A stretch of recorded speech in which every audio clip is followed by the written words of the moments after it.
Hey guys, welcome back to another video on my channel. Today we're back in another snapshot video.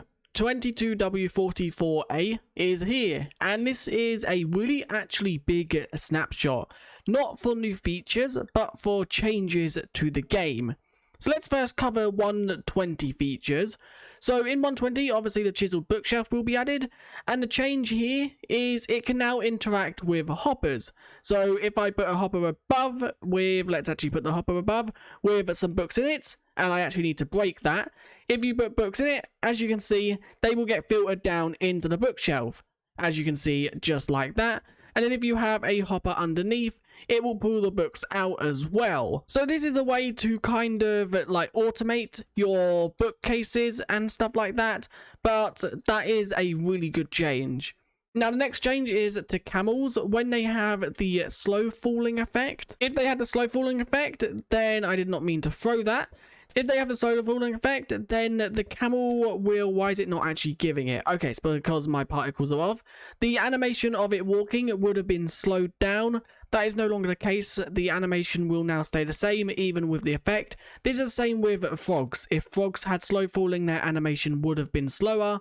In this snapshot, that has been fixed. Now, let's go to 119.3 changes. The first thing is the creative inventory has had a few tweaks. The first thing is tinted glass will now be in functional blocks, as well as bees' nests. They were not in it before. They have now been moved here. The respawn anchor is now before the beds within the inventory, so that will now become first. They have also moved end portal frames and infested blocks into this inventory as well. In the redstone tab, they have added chests. They have also added barrels. They have also added cauldrons, and also furnaces and composters, which you can see right there. So they are now all within the redstone blocks, which I don't know why chest, because that's not really redstone. The trap chest is, but that's interesting. I'm guessing maybe it's just because it's a container. Also, block of redstone is now within this actual creative tab. It was before in natural blocks.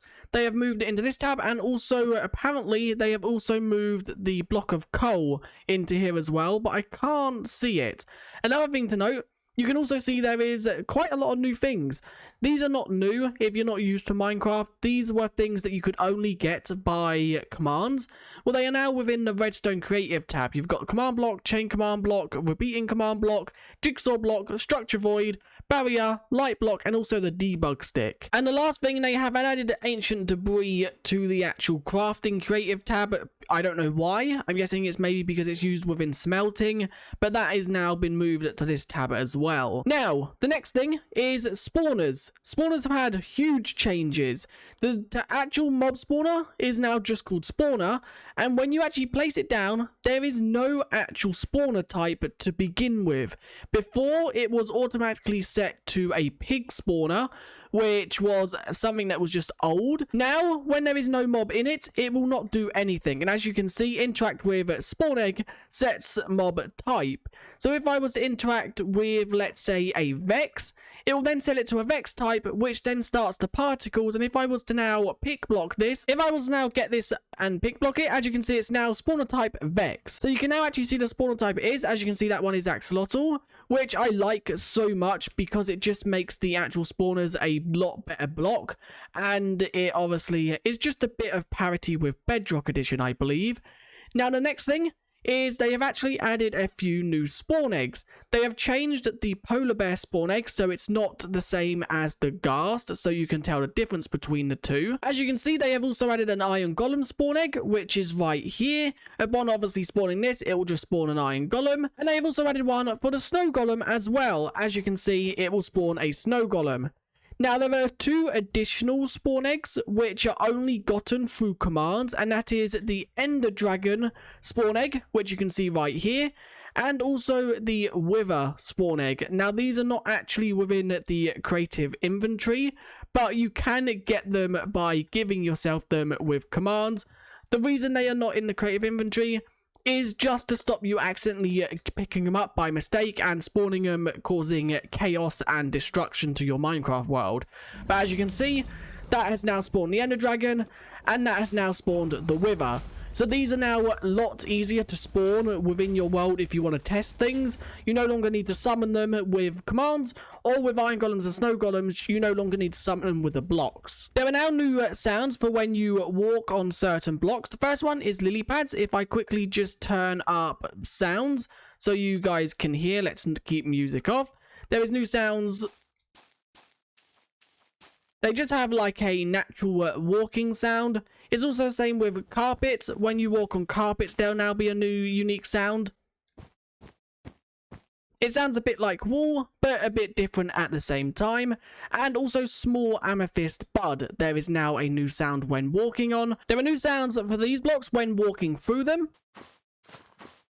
as you can hear. So this update just seems like it's a quality of life change. And there's also new sounds when walking through glow lichen. Now, the next thing is there are new game rules within this update. The first one is if we quickly just do /Gamerule. So there is a block explosion drop decay, which can be set to true and false. From what I can tell, this does it so it says on the wiki or on the patch notes, when set to false, all blocks drop loot. When set to true, blocks drop loot randomly depending on how far the explosion was from the center. So I think this depends on how close the TNT is and how many blocks it will drop. So this is basically like, I think, prior 1.16 TNT, when TNT didn't have 100% drop rate. So you can now actually like set the drop rate of TNT. Then this is also a new game rule for also mob explosions. So this is creepers, ghasts, and things that do obviously explosive damage on mobs. And then there is also one TNT. This, once again, is TNT. The block explosion, I think, is beds, respawn anchors, end crystals, and stuff like that. So you can now set if the block is 100% guaranteed to always drop, or you can now sell it as if it's got a chance to drop depending on how close it is to the block that's exploding or the mob. So we're now in a snowy biome. And the actual reason we are here is because the next game rule is actually to do with snow, and it's called snow accumulation height.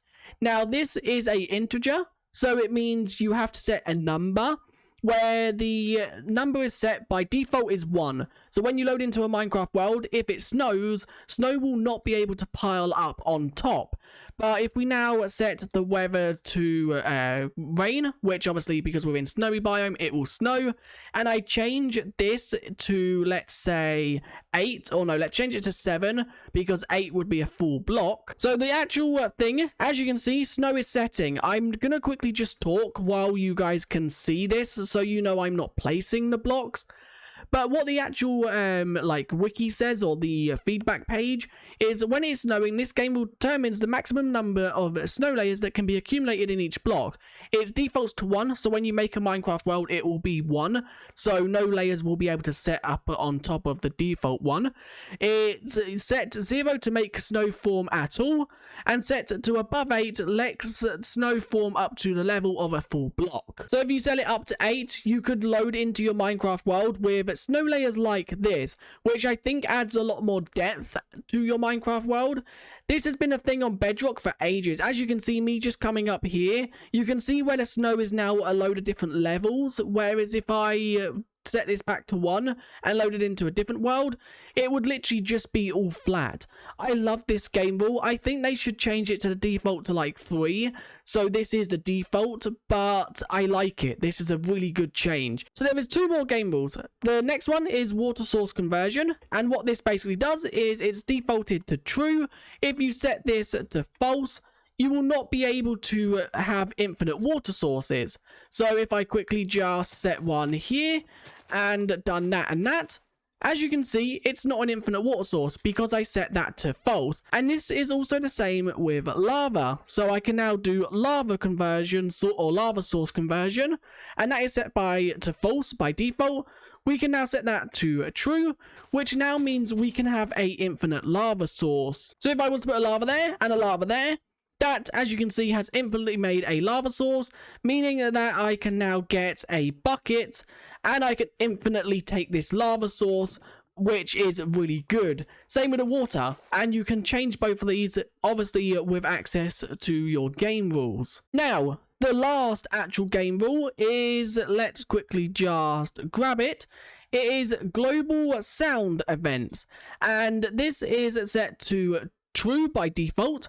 And what the thing says about this is controlling whether certain gameplay movements are heard by the players regardless of location. I think this is like things like the when you light a end portal or when you spawn a wither, it's heard globally across the server or world. I think that's what this is referring to. I could be wrong on that though.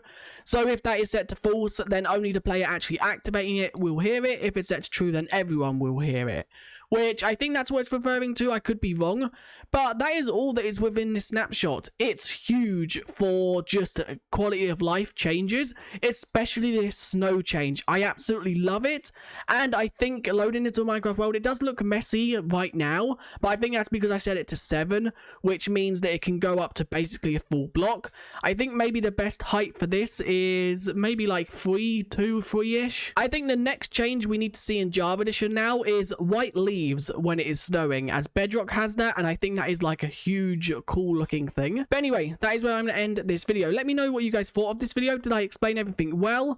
I tried to change how I explain everything and try to do it a bit better, so let me know, and I guess I'll see you guys in the next one. Bye.